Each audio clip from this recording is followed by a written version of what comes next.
Everybody, and welcome to this week's edition of the Cover 4 podcast.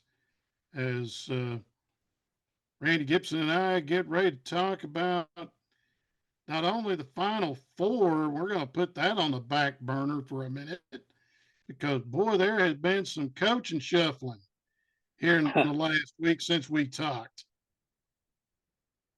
As Eric Musselman leaves the University of Arkansas and he heads to Southern California to take over the Trojan program. And the change on that happened with Andy Enfield heading to SMU. So coaching carousel is alive and well, and now looks like the white plume of smoke is about ready to emerge in Fayetteville. Really? I hadn't heard that yet. Okay, here's what's happening. At 2:30, I don't know if it was our time or Eastern time, John Calipari is leaving Big Blue Nation. Really? Yes. And Harry, where is he heading? Fayetteville? Yes. Wow. Here's what we're hearing is $8 million per 5-year contract, Holy $5 million NIL deal. Now, there was talk Sunday, which I was in Fayetteville Sunday working for SEC Network, doing talent stats and stage managing the softball game between Arkansas and Missouri. Chris Jans, the head coach at Mississippi State, and former Arkansas player Darnell Walker, who is currently the head coach at UALR at Little Rock, supposedly was interviewing for the job on Sunday. And I was in the press box, 12:30 on Sunday, and talking with Roy Philpott, who was doing our play-by-play, along with former Sooner player Aaron Miller. And he was saying, why isn't the deal done with Will Wade, who used to be at LSU, who's currently the head coach at McNeese State? Well, there's a fly in the ointment with him. He is still under the just cause penalty from the LSU thing a couple of years ago. That involved the FBI and also Adidas. So there was still some, shall we say, dirty laundry with him, but his show cause penalty ends in October because right now he cannot go out and recruit. He can recruit, he can talk to them when they're on campus, but he cannot go off campus to recruit. Then all of a sudden, about 10 o'clock Sunday night, the wheels start spinning in the media that Calipari's name was circulating around Fayetteville. And then by 1 o'clock in the morning, it was the lead story on Sports Center. Wow. So, here's the connection with Cal and Arkansas. The big one is, can you say the name John Tyson? Tyson Foods. He's very close friends with John Calipari. And supposedly, from what I'm hearing, he's going to be the guy that's going to kick in the 5 million for the NIL. Now, how much, is he also helping out with the salary? I don't know. But I just looked at the Arkansas Democrat Gazette's website just before we came on. Uh, there's supposed to be a board of trustees meeting this afternoon, but that's now been postponed till tomorrow morning. So I would say right now that he posted his farewell on what is now known as X, formerly Twitter. It was about a 4 minute deal that just came out just here in the last half hour. And he saying that he and his wife talked about it, uh, that it's time for a change. Who leads Big Blue Nation? And the thing Wow. is that you have to look. I mean, the Wolves were starting to howl in Lexington because they had bowed out of the tournament, early. This year Right. repeated. So Right. they were 1-3 the last four, with them getting bounced in the first round, 2 out of 3. So uh, he said it's time for a new voice to be calling the shots in Lexington. Some of the names that are being tossed around as far as who will coach Big Blue Nation at Rupp Arena next year. One, Bruce Pearl, the head coach at Auburn. Uh, Here's one, Scott Drew at Baylor. Uh, there was talk of Nate Oates, the head coach at Alabama, but he said last night he's not leaving Tuscaloosa. Well, And after I can see why after this past year. yeah, so Final Four and plus $18 million buyout. That's Yeah. another thing. Here's the Right. other thing with Cal. Okay, if Mitch Barnhart, the AD there, had fired him, he would have made 34 million. Jeez. He would have gotten 34 million from UK. With him walking himself, they're out nothing. So they don't Yeah. have to pay him a thing. He don't have to Yeah. pay a thing. There's nobody. Right. And Right. So he couldn't afford that really. right. So And I mean he look at what he did this year. I can't blame him. I would be looking forward to next year there. mhm, yeah. Now he goes to Fayetteville with an entirely new roster. Right now, Arkansas has 0 players. Everybody Really? has either went in the portal or Trevin Brazil has declared for the NBA draft and he has hired an agent. So he's done. He's done. He's done. Sounds like Arkansas is in the same boat Oklahoma is. Yeah. They it's going to be a total rebuild, but you bring in somebody like Cal uh, to run the ship, and he's going to get the top players He come to will. Fayetteville. I mean, looks what he's done in Lexington. Hmm. And, we're talking about coaches. There was another coach that his name popped up, and he has coached Big Blue Nation, Rick Pitino. Really? Do you think they'd bring him back? I wouldn't put it past him, uh, even though he did coach the enemy, meaning Louisville. Right. Uh, if he would come back to Lexington, uh, this goes back 20 some years ago, uh, I got to meet him uh, when he was coach of the Wildcats.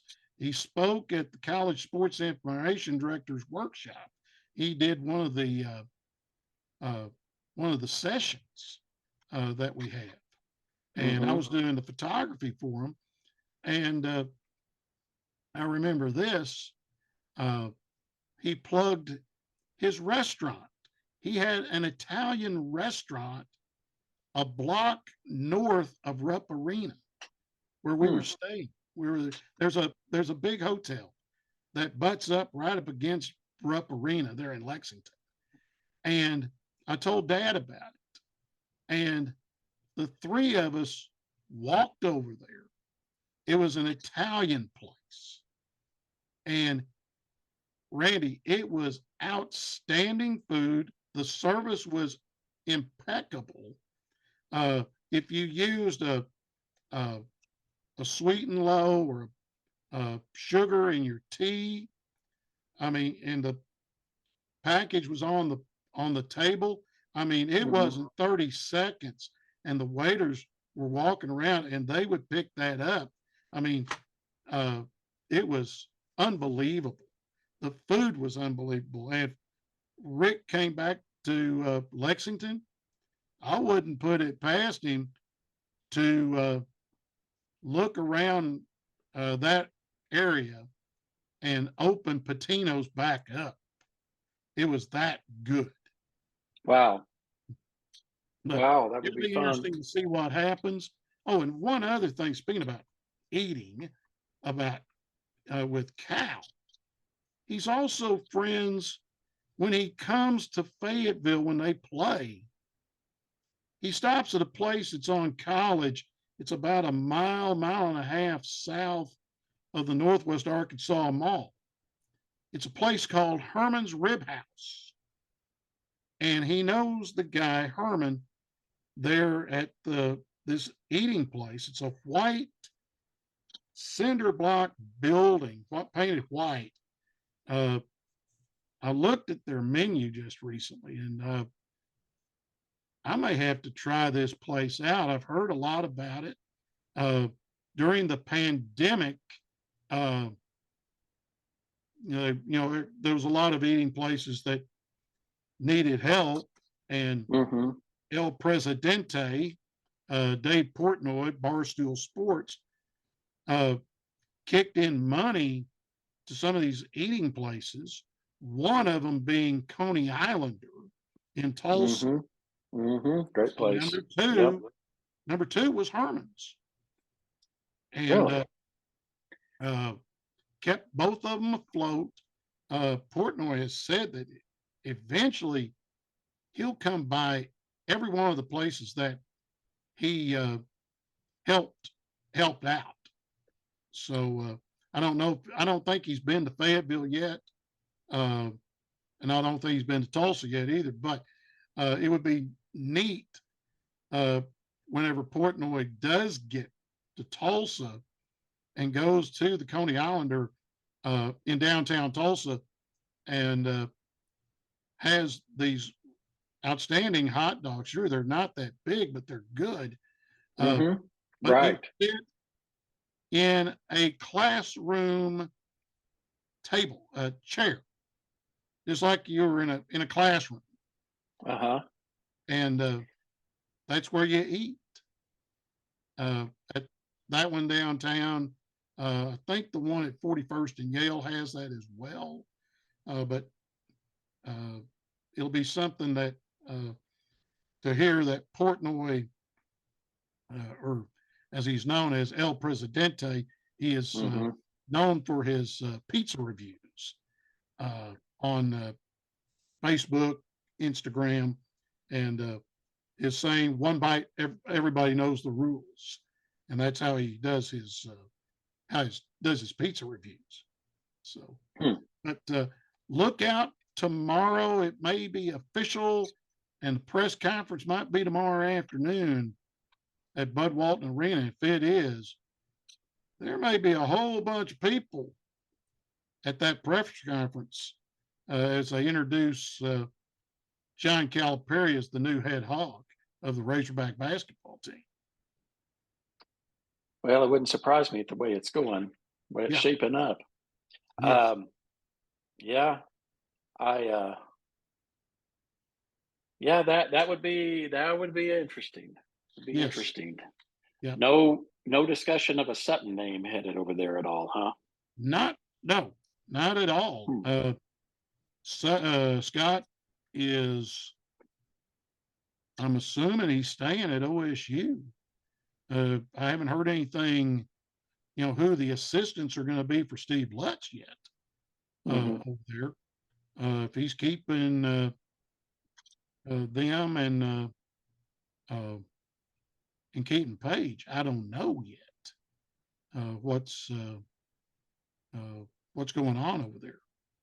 So we'll have to see what transpires here in the oh next week or so. Well, Final Four is over. Uh, Last night, Yeah. Connecticut picks up their second straight national championship, defeat Purdue. Uh, Second year in a row that the Huskies and Dan Hurley have beaten everybody by double digits. You know, I got to be honest with you. I was surprised. As you know, you kept asking me who I had, and I kept having Purdue. I just thought they were on a streak and were going to be unstoppable. But man, the Huskies came in and totally stymied them. Yeah, they did. Uh, I didn't realize that Connecticut had a guy that was 7'2", and he was up against Edey. So, and he neutralized him for a little bit, but Edey got his points. But the biggest thing was uh, they had more size than Purdue did at the guard position. I mean, they were like 6'4", 6'5", and Purdue was like 6'1", 6'2", and they couldn't get off the 3-point shots. Uh, Oh, that was the big thing last night, is that they could not get off the shots. As I'm getting pulling up the stats. Okay, Edey finished with 37, but Tristan Newton had 20 for uh, UConn. Looking here, um, they were held Purdue 1 of 7 from 3-point, and they were getting up, I think 13, 14 shots from behind the arc every ball game until last night, and they just could hmm. not get open. They had no way of getting open to fire off a three, and they wound up shooting 1 for 7. They were 24 of 54 from the floor, 11 to 15 from the line. UConn was 30 of 62 from the floor, 6 of 22 from behind the arc, and was 9 of 11 from the line.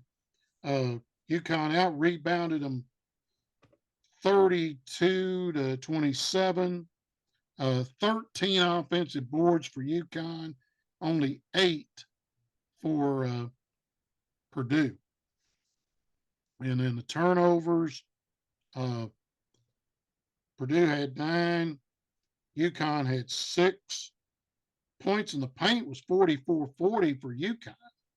So it was his total domination after the under 12 timeout in the second half. I mean, Connecticut got that spurt. They wound up getting up double digits and put Purdue behind the 8 ball, and that was the ball game. So Wow. and now, could we talk dynasty possibly with UConn? That, Maybe. I mean, we're in year that two was of the it. thing that they were talking about today is, you know, could they go for 3 in a row? And I don't, I wouldn't put it past Hurley to do that. I at this point, I wouldn't either. Like I said, I was totally shocked. I really thought Purdue was gonna win this thing, but it wasn't. I mean, it's Purdue or yeah, they were just completely shut down, and at this point, I'd have to jump on the Husky wagon Yeah, me or too. the Husky sled or whatever you wanna call it because, Right. Yeah. you know, they look like they are definitely in line to be in good shape to make it a three-peat at this point. Yeah. And the last team to win back to back was Florida back '07, '08 with Billy Mhm. Donovan running the show. So that it's been a while since It's been a somebody while. Been a won two while. in a row. So we'll just have to wait and see what could happen next year. Yeah. Talking about Final Four, what'd you think of the women's Final Four coming down Uh, to that championship game? I was, I thought it would be a little closer than that. Uh, give Dawn Staley and her group kudos for shutting down Iowa. I mean, Yeah, they let Caitlin Clark score her points, but you had to stop the supporting cast, and they did. they Uh, did.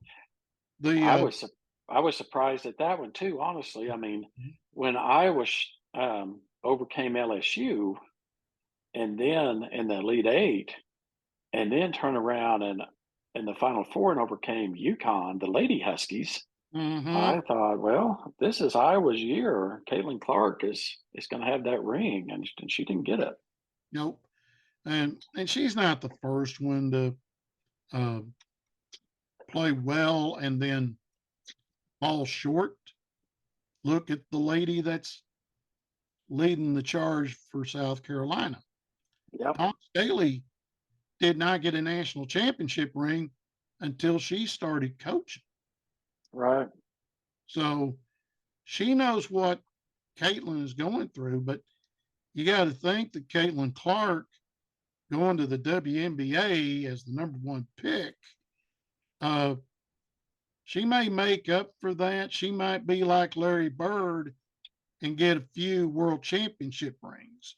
I It wouldn't surprise me. Mhm. I think she's going to do really good in the WNBA. Yeah. The big question is, uh, does she take the offer from Ice Cube to play in the Big Three? It wouldn't interfere with WNBA, but play 3-on-3 and make 5 million before she ever sets foot on a WNBA court. Be tempting. Well, I think she's got one thing on her mind, and she's the only college player to be invited to Team USA Yeah, because the Olympics are this year in they Paris. are. Yep. And she's used to two things. One is the way the foul rule is 5 fouls a quarter. That's the same rules that FIBA uses, which is the international governing body of basketball. Also, the 3-point line is the same as it is in college. Mm. The only difference is instead of using a Wilson basketball, uh, international ball uses a company called Moten. Hmm. And you can find those basketballs uh, on Amazon. And they make them uh, not only rubber, but they make synthetic leather and real leather. And the game balls are about the same price as a Wilson ball. They're also a 12 panel ball. They are orange, but also light tan. Hmm. It's similar. The way the ball would spin would be similar to the old ABA red, white, and blue ball that you saw back in the 70s. Back in the 70s when everything was red, white, and blue. Now, uh, there's a company called Lana Sports that has brought back the ABA ball. And uh, I've been tempted to say, okay, why not order one of these things? Uh, that would be neat to have. It's in a box, and they got a bag that they have, um, synthetic leather bag that it stays in. So it would be kind of neat just to see it, shoot the ball at the rec center, Hmm. uh, It would. or go out to the T-Mac, or the at the Sequoia Center, Hmm. and do it out there. Who knows? But basketball, pretty much like I say, is over with for college. NBA is going to start the playoffs next week. So I don't know if Utah is going to qualify for the play-in or not. I don't know if they are either. They've been on the news a lot out here, of course, talking about how it's been one of the most worst seasons ever. Mm-hmm. They might be looking for the draft lottery. They very well could be, and probably should be. Yeah, I know the Thunder's going to be in the playoffs. They don't even have to worry about the play-in tournament. They're sitting like third in the West right now. And I know Hmm. the Blue, which is the G League team, which plays inside the Paycom Center. Uh, they're in the best of three finals, and they're playing the Maine Celtics. That's the Celtics G League team, and they're playing a best of three. They go to Portland, Maine for game one. They come back to Oklahoma City for game two, and then game three, if necessary, is back in Portland. The games are going to be on one of the ESPN channels, I think it's either ESPN News or ESPNU, one of the two channels. Uh, and that's this week. So might get to see uh, Jalen Williams, who played at Arkansas. He stays busy playing between the Thunder and the Blue. He's got a two-way contract where he can switch between the two teams. Lindy Waters is another one that sometimes gets called up to the big club. Uh, but they got a really good ball club over there. This is the team that formerly was the Tulsa 66ers a few years ago, and then Yeah. that arena that is uh, across from Costco, like 103rd and Memorial. Uh, the people who owned it, which was uh, Spirit Bank, they had the naming rights to the place. Uh, they shut the place down, and the Thunder had to find a home for their D League team. Back then, it was the D League. Now it's the G League because Gatorade sponsors it. Oh. And so they uh, moved them to Oklahoma City, and they played for a couple of years in the old Myriad, and now they play everything at the Paycom Center. And they put a curtain up on one side of the court, and the seating is on one side, on the bench side of the court. Hmm.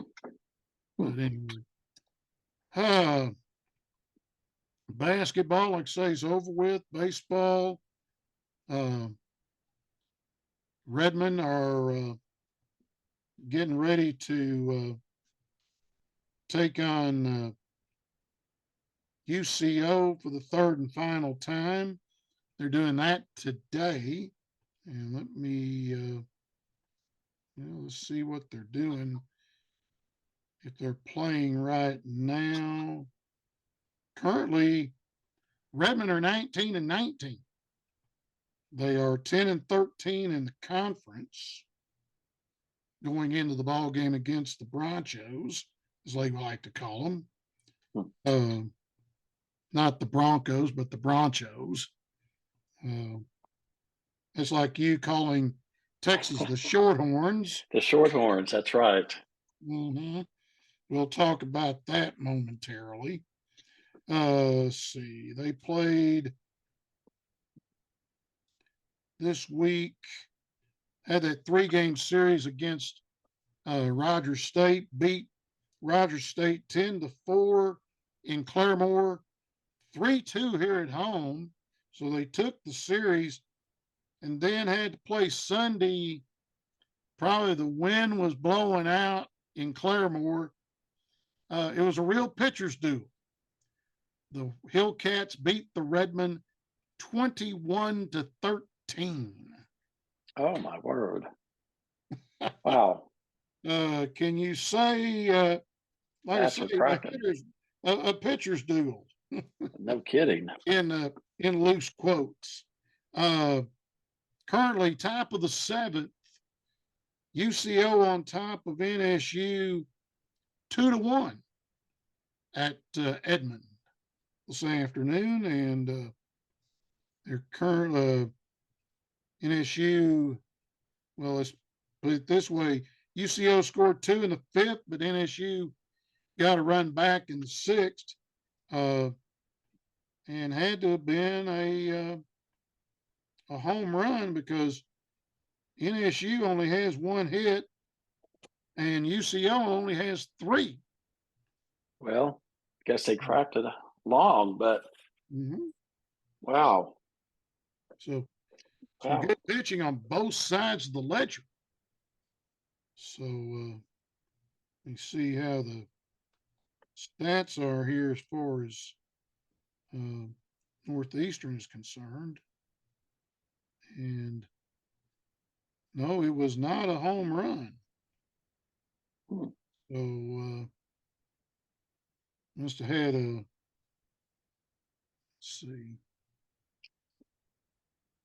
must have walked a few. Well, could have had a couple of boots because UCO had 2 errors in the line score right now. So that's where they're at.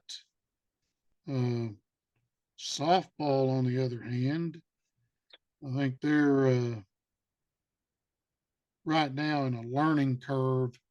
Everybody, the coaching, they got a new coach. As Clay Davis resigned before the season uh, started this year, and Mm-hmm. currently 7-28. They lost a pair. In fact, they lost all 4 games on the road trip up to Missouri Western and to Northwest Missouri. They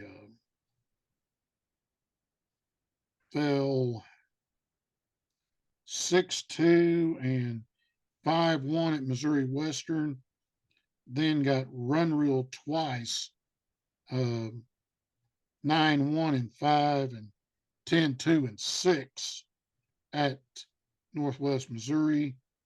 They have the week off until Friday. They go to Wichita to take on Newman on Friday, and then Saturday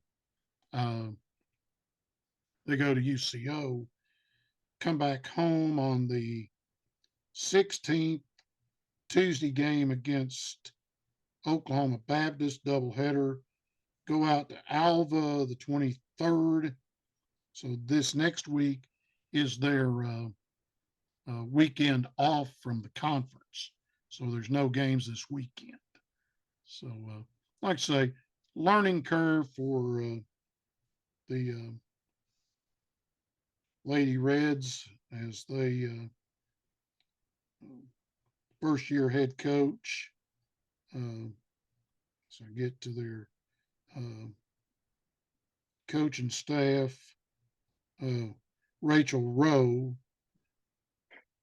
she is the head coach. She came here from Truman State up in Kirksville, Missouri. Used to be known as Northeast Missouri. Hmm. Her first year, in fact, this is her first head coaching job. So, learning curve for her. She was up there the last 2 years at Kirksville, Missouri. So, she coached as an assistant at Bemidji State before going to Truman. So, but we'll see what they do the final few games of the season, and then try to get everything in line for next season, and hopefully be a little bit better for the Lady Red softball. And speaking about softball, got to see two good ones over at Arkansas, and got to talk to Jeff Cottrell, former Tiger, who's now the hitting Hmm. coach up at Mizzou. I asked him, I said, "Why in the world did you leave Stillwater?" He said, "My wife did not like Stillwater." I said, "Oh, I can't blame her. uh, I know that was coming." uh, He winds up at Mizzou. They've got a good ball club up there.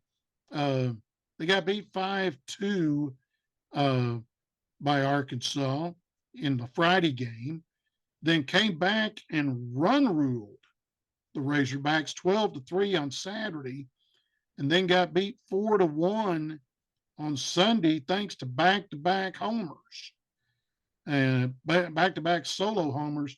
Gave Arkansas a 2-1 lead, and then Arkansas scored two in the sixth inning, and then went on and set the Tigers down 1-2-3 in the seventh to end the ball game. And Morgan Linestock got both wins in the game for Arkansas, and she was just named the SEC Pitcher of the Week for her two wins. It was announced by the league office. Uh, she got had a complete game in the game Friday night, and then went 6 2/3 through 99 pitches. Uh, Ray Philpott and I thought, well, I put on my whiteboard, I said, 100th pitch coming up. And then Courtney Deifel walks out and says, "No, we're pulling you." So she didn't get to throw the 100th pitch. And then brought a reliever in, hit a ground ball to uh, Hannah Gamble at third, and threw it over to first, and it was game over. So, uh, big win for Arkansas, uh, winning the series against Missouri. And now they have got, as we look down their schedule, they go to Columbia, South Carolina, take on the Gamecocks this weekend. Uh, two of the three games, just like it was in Fayetteville on the SEC network, that'll be the Friday, Saturday games. And then Sunday will be digital on SEC Network Plus. So next games at home will be Friday, Saturday, Sunday, 19th, 20th, and 21st as they take on the Tide of Alabama, ranked number 15 in the country right now.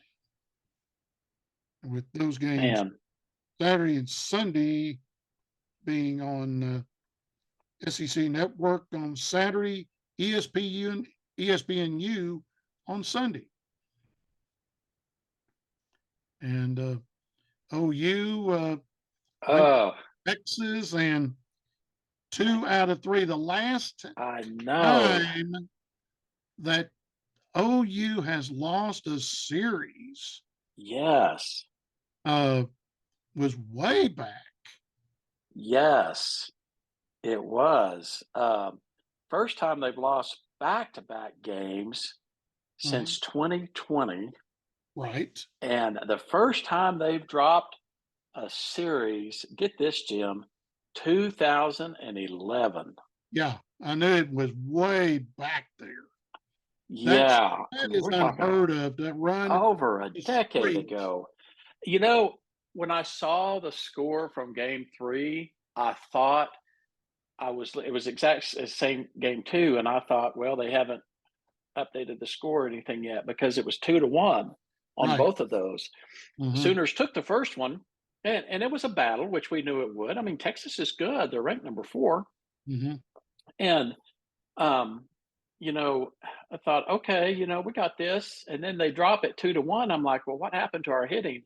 That's okay. They'll get back on track. And then it was 2-1 again in game 3. Um, I don't know. Something's going on with the batting right now for the Sooners. Of course, Coach Patty Gasso, um, as always, she come out after the series loss and basically said, "We're not broken, we're not shaken. We know what we need to do. We need to go back to Norman and reset, and they're going to get a chance tonight against Wichita State. We'll Mm-hmm. see how it goes." Uh, But I did just see the rankings. They are no longer number 1. They dropped down to number 2 mm-hmm. as Duke took over number 1, and they can't let their guard down. Uh, of course, my BYU Cougars are headed to Norman um, come Thursday, the 11th, for a 3-game series. And then they got to gear up, though, because May 3rd, they start a series against Oklahoma State, who I just saw is number 3 this week. Yeah. Yeah. And that's the weight of taking OSU taking 2 out of 3 from Texas. Yeah. That helped Yep. them climb to 3. Yes, it Can you did. say when they meet in early May, 2 and 3 meet each other for a 3-game set? Yeah. Huge, huge softball series coming up in early May between Oklahoma State and Oklahoma in Norman. Oklahoma State took the 2 of 3 from Texas. Texas took the 2 of 3 from Oklahoma. I set it up. Big 12 tourney is going to be a lot of rockets, I Yeah. think. Yeah. We'll see. Oklahoma's got to get their hitting back on track, though. Well, there may be a problem about that. Yep. I can tell you why. Their hitting coach is in Fayetteville. Yep. DJ is over there. Yep. And you put him and a former Arkansas player, Danielle Horton, who is back on the coaching staff at Arkansas, just graduated from Arkansas. You put those 2 heads together, and as they call themselves, the Bogle Bombers, and we saw that. We saw Yeah. 4 We saw 4 go out, and the one that tied the game on Sunday. Not only did it clear the fence, I mean, which is 200 down the line and 220 in dead center. This was hit to right around left center field. It cleared it by a good 60 feet. No exaggeration. It nearly hit the back fence where the fans come in the Wow. berm area and left. That's how hard that ball was smoked. Uh, Wow. but I'll tell you another team in softball we're going to have to watch out for. And they just took 2 out of 3 from Wichita State. And it's about time we heard some noise from the Golden Hurricane. Yeah. Been a while. It has been a while. And they are uh, playing some good softball. They beat OSU and in Tulsa. Then they take 2 out of 3 from Wichita in Wichita. So let me see who in the world they've got as we're speaking about Tulsa. And it's Hurricane with no S. Golden Hurricane. There's no S in it. Right. And that's something that when you do a ball game and it's in the game notes, it's not Hurricanes, it's Golden Hurricane. Kane single. I So, want to bounce back to just the ratings. They just released them. mm-hmm, Duke number 1, Oklahoma number 2, Oklahoma State number 3, Texas number 4, Tennessee number 5, Stanford 6, LSU 7, Florida 8, Georgia 9, Washington 10. So I'm sitting there looking at that. I'm going, okay, right now this season, 2, 3, and 4 are Big 12. mm-hmm, 5, 7, 8, 9 SEC. mm-hmm. If that was released next year, you're looking at 2, 3, 5, 7, 8, 9 in the top 10 SEC teams. Mm-hmm. Yeah, looking at Tulsa's schedule, Yeah, they have an interesting. appointment with Oklahoma State tomorrow night at 6 Is it o'clock. in? Is it out in Stillwater? It's out in Stillwater. Yeah, yeah. Well, They've already Oklahoma played State. in Tulsa. Oklahoma State's going to be riding high with that new number 3 ranking. So Mm-hmm. And then Tulsa Tulsa, could. they are back home.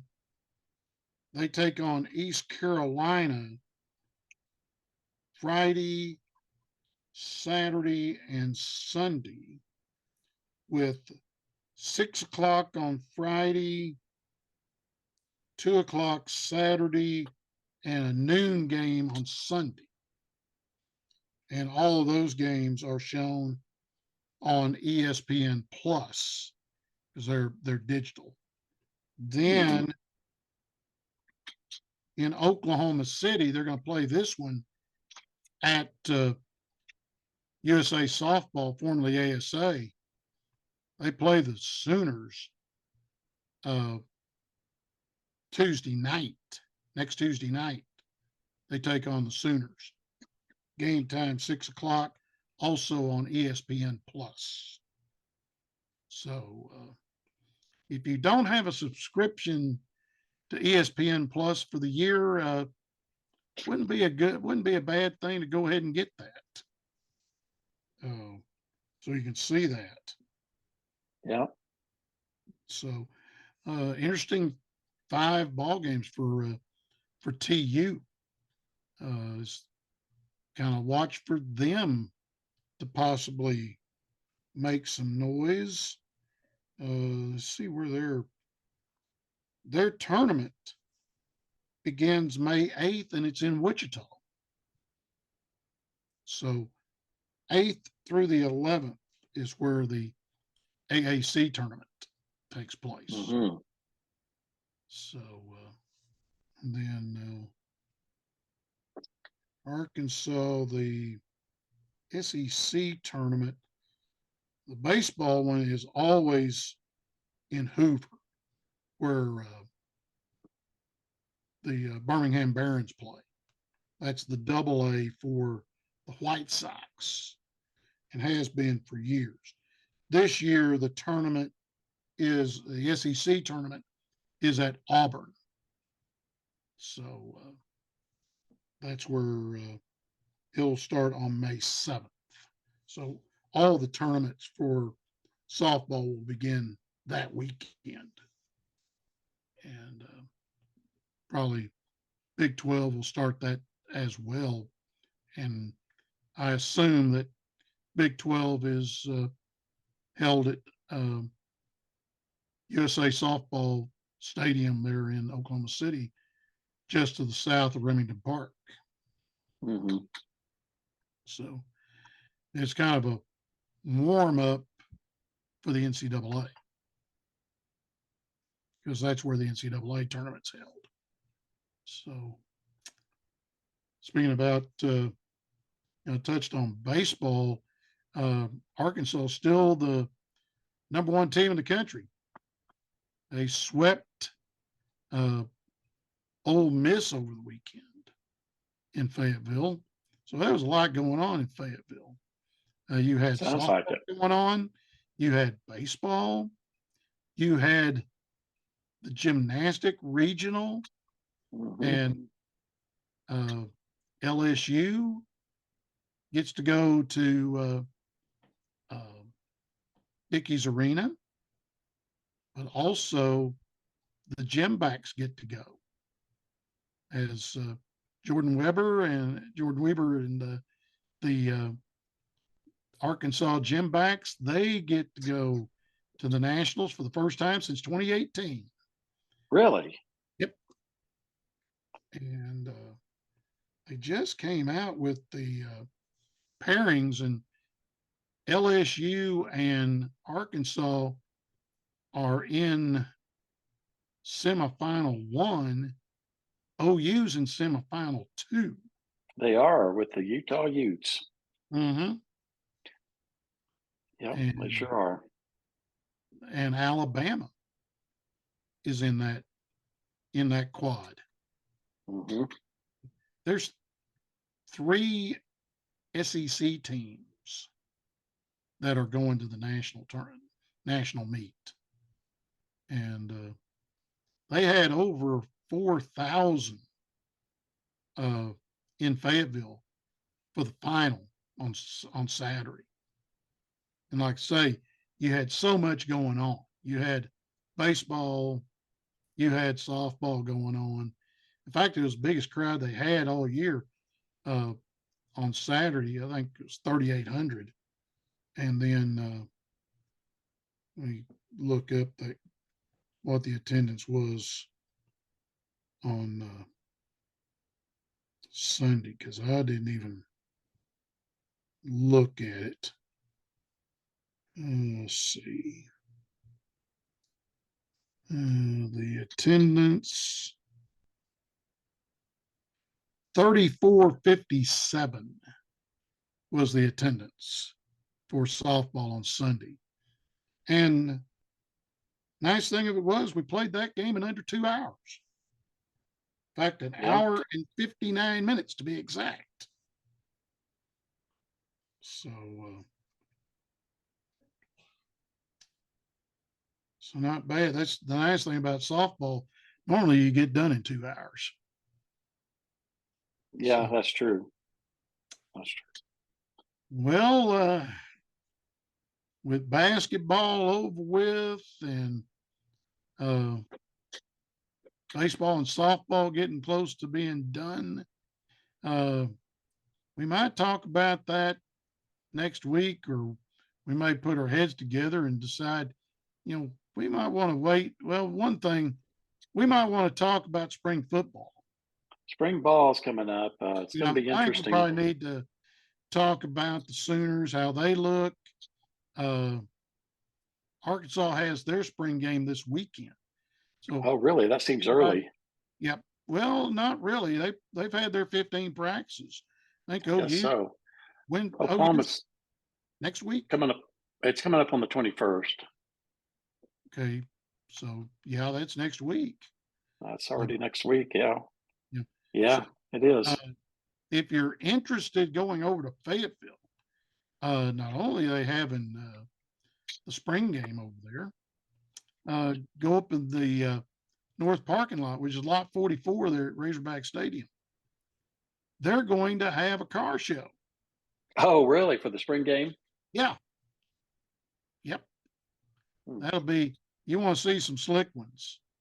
There'll be some slick cars there. I can guarantee you. That's that would be a lot of fun to go over to.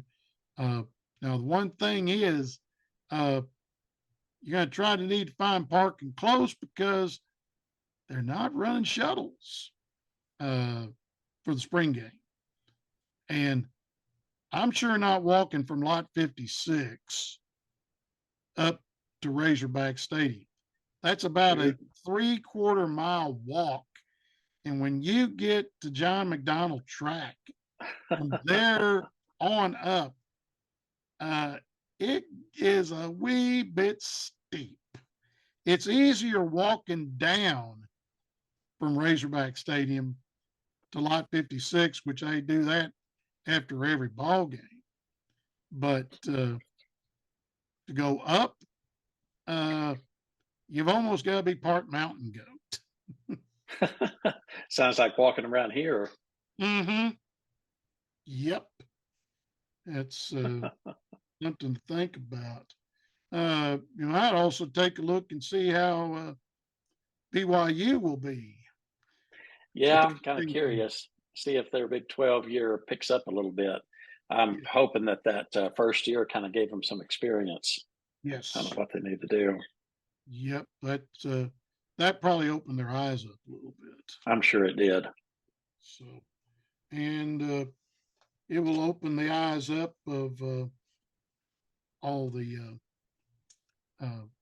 people around here, OU and Texas, getting ready to make that big jump to the SEC next year. Yeah, it's coming fast, isn't it? I mean, we're halfway through April, so I two and a want half it's more official. months. July 1, it's official. July 1, we got 2.5 months. Hey, Yep, June, yeah. sure do. One other thing before we go, I got to say congratulations to the daughter of a guy who I had the pleasure to work with during basketball with the SEC Network and ESPN, Jimmy Dykes. Jimmy lives in Springdale, and his daughter, Kennedy, cheerleader at Springdale Harbor, was named All State, gets to go to the All State games there in Arkansas as a cheerleader. Uh, Kennedy announced yesterday that she is going to be a cheerleader in college for Big Orange.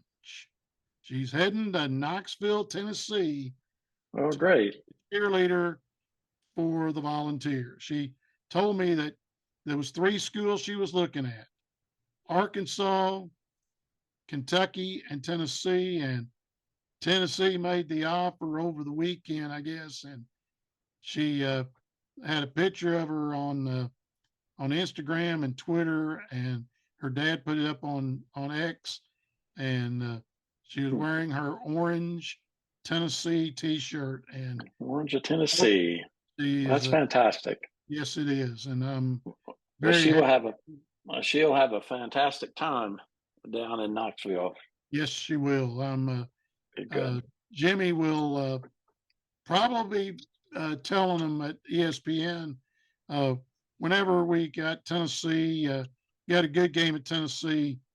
Uh, I volunteered to go to Knoxville, even though Fayetteville's a 15-minute drive for him. Yeah, I don't blame him. I Yeah, would. we we both kid Tom Hart and whoever is doing the play-by-play say, uh, you know, Jimmy and I have the short drives. They have to fly in, and if Carl Ravitch does the game with Jimmy, I think Carl may use the uh, Jimmy's home as his hotel um, whenever they come to Fayetteville. Save him on the hotel bill, and he probably would also drive him up to XNA to Northwest Arkansas National, catch his plane to go to the next ball game. Well, that's going to do it for this week's edition of the Cover 4 podcast. And Like I say, next week, we'll talk a little spring ball with some of the team. Right. All right. For my partner out in Provo, Utah, Randy Gibson, I'm Jim Trickett. See you next week on the Cover Four Podcast.